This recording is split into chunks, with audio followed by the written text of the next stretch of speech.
Assalamualaikum warahmatullahi wabarakatuh.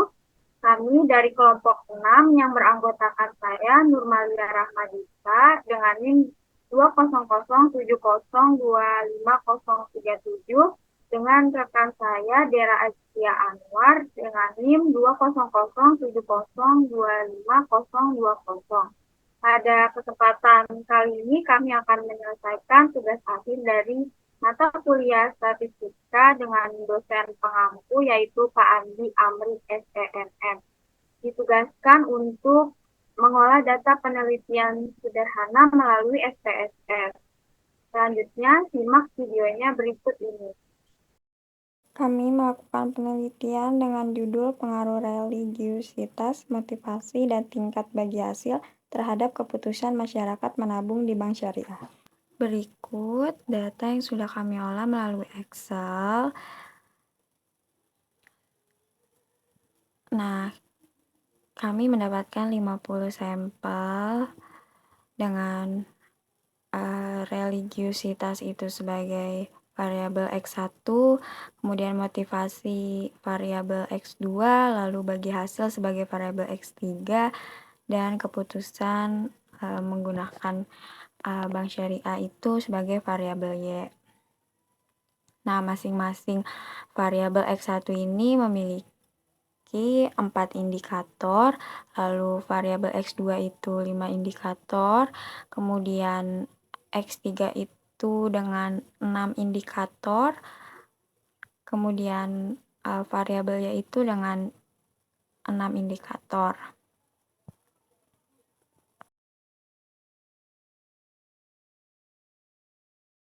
Selanjutnya kita olah saja melalui aplikasi SPSS. Kita buka aplikasinya.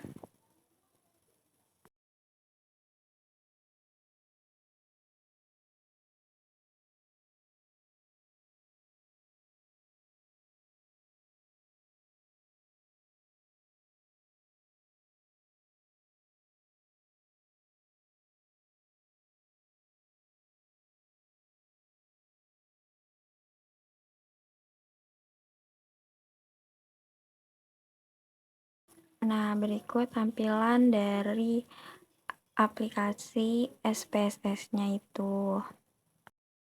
Kemudian kita langsung saja klik variabel new. Nah, di sini tuh kita mengisi untuk variabel masing-masing tiap variabelnya. Nah, di sini aku buat variabel X1, kemudian X2, lalu X3, dan variabel Y.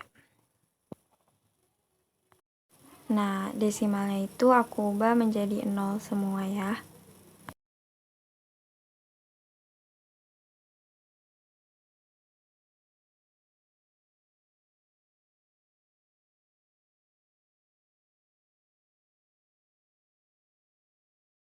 Kemudian untuk label itu X1 dengan religiusitas, lalu label untuk X2 itu motivasi, lalu untuk X3 itu tingkat bagi hasil, dan yaitu variabelnya keputusan menabung. Kemudian di measure-nya itu kita ubah menjadi scale. Semuanya kita ubah ya.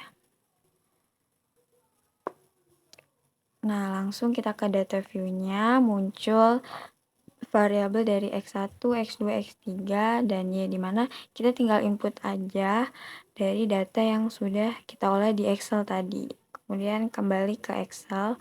Nah, copy aja dari total X1 dari sampel nomor 1 sampai 50. Lakukan hal seperti itu untuk variabel X2, X3, dan Y.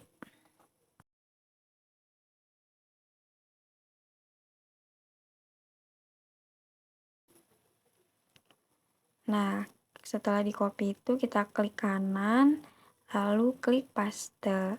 Nah, akan muncul datanya seperti ini ya, sebanyak 50 sampel. Lakukan hal yang sama.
Nah, berikut kita sudah masukkan sebanyak 50 sampel ya dari masing-masing variabel. Nah, kita langsung aja uji dari data ini dari uji asumsi klasik sampai hipotesis. Caranya klik analyze, klik regression, lalu klik linear. Nah, ini merupakan tampilan linear regressionnya. Kemudian kita akan memasukkan variabel dependen yaitu keputusan menabung. Lalu variabel independennya itu religiusitas, kita klik tanda panah tersebut. Kemudian variabel X2 dan variabel X3. Lalu kemudian kita klik statistik. Di sini kita bisa pilih deskriptif untuk mengetahui nilai meannya, seperti itu ya. Lalu kita klik collinearity diagnostik untuk melihat multikolinearitasnya. Selanjutnya yaitu untuk residual, klik Darwin-Watson untuk uji autokolerasinya. Kemudian continue. Kemudian klik plots. Nah, untuk uji heteroskedastisitas, nah lakukan yang mudah saja dengan klik untuk variabelnya ya. Y-nya itu spread ID dipindahkan, dan untuk variabel Y-nya itu spread kita pindahkan ke variabel X.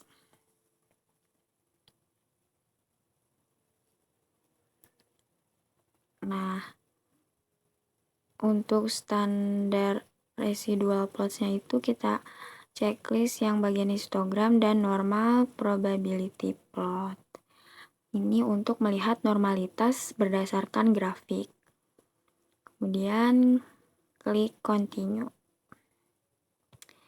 Lalu klik save. Karena kita akan melakukan uji normalitas residual, maka harus mengeluarkan nilai residualnya yaitu dengan mengklik unstandardized. Nah, dipastikan untuk klik continue dahulu. Lalu klik OK.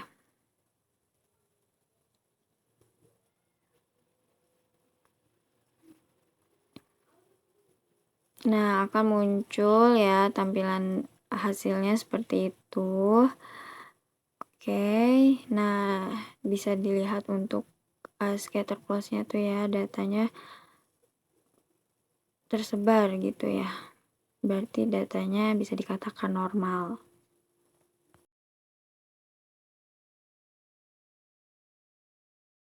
Nah, untuk uji normalitas residual, kita kembali ke data view. Nah, residualnya muncul ya. Lalu kita akan uji Kolmogorov-Serminov untuk melihat kenormalan data. Kita klik analyze, lalu non-parametric test, kemudian legacy dialogs, dan klik one sample KS.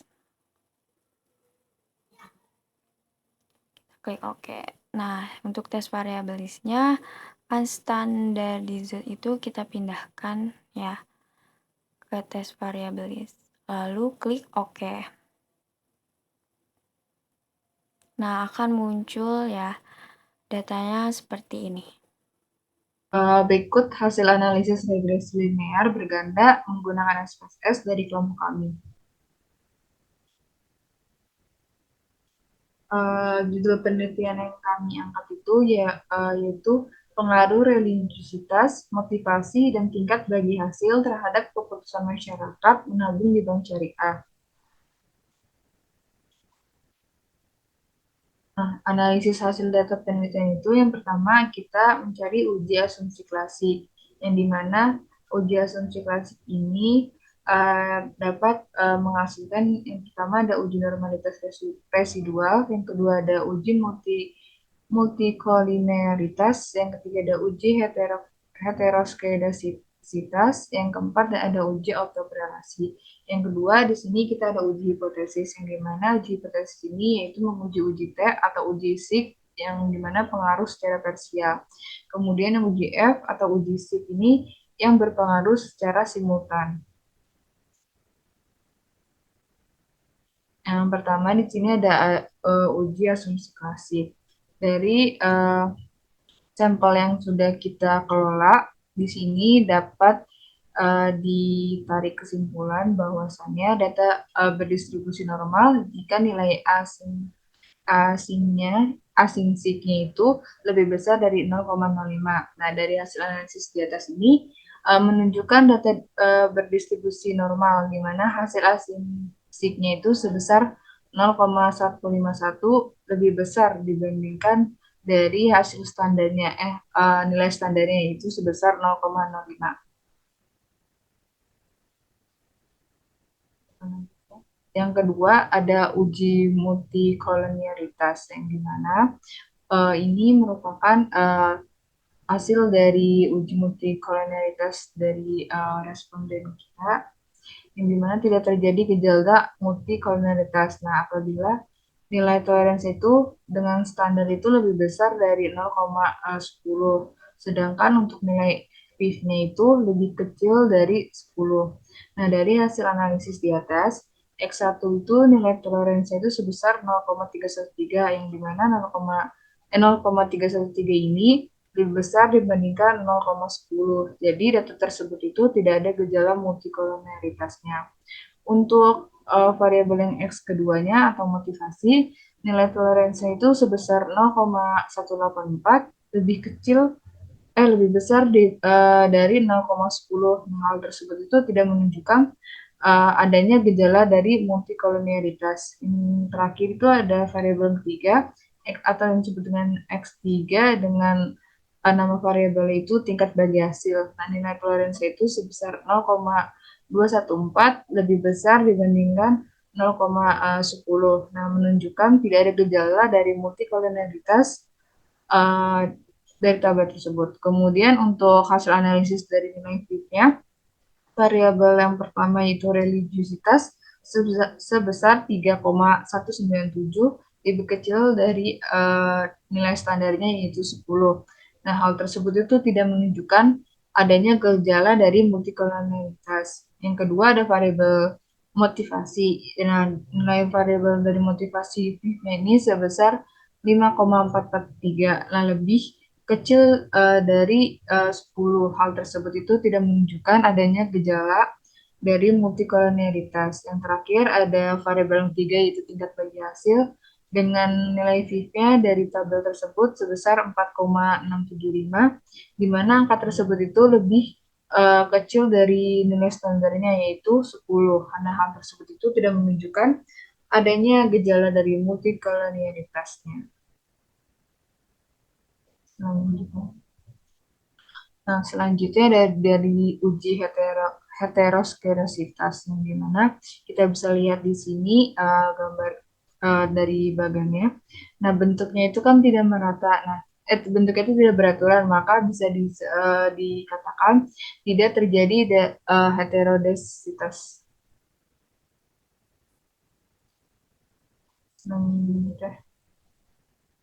Yang selanjutnya ada uji autokonklusi. Kita lihat dari hasil analisis menggunakan SPSS-nya.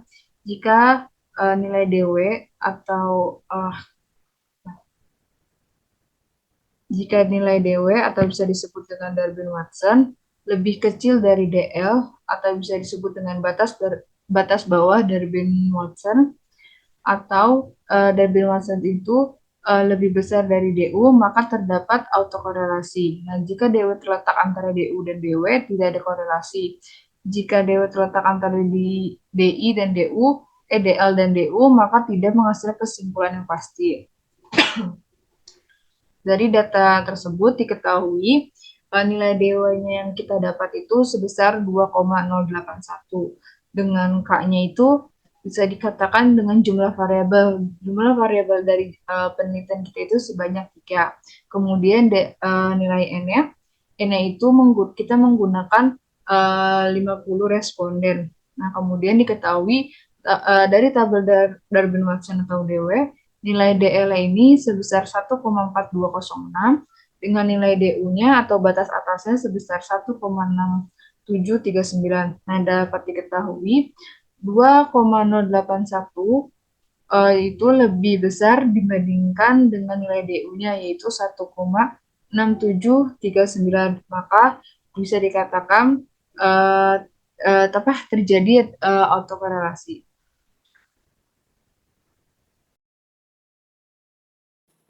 Lakukan lagi dengan rantes untuk uji autokolerasi. Nah, caranya yaitu kita ke data view, kemudian analyze, lalu non-parametric test, kemudian legacy dialogs, lalu klik crunch.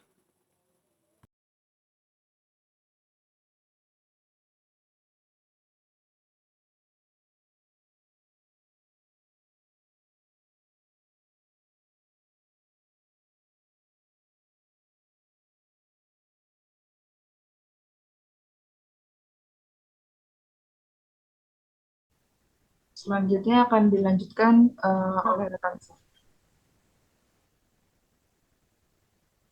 Setelah diolah karena terjadi autokorelasi, maka dapat dilihat melalui tabel dari rantai tersebut menghasilkan nilai itu sebesar 1 lebih dari 0,05.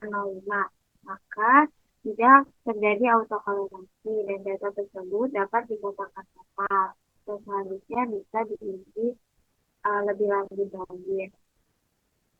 Nah, kemudian untuk uji hipotesis penelitian itu dapat diketahui untuk variabel X1 itu sebesar 0,048, artinya lebih dari 0,5, maka X1 itu berpengaruh terhadap Y.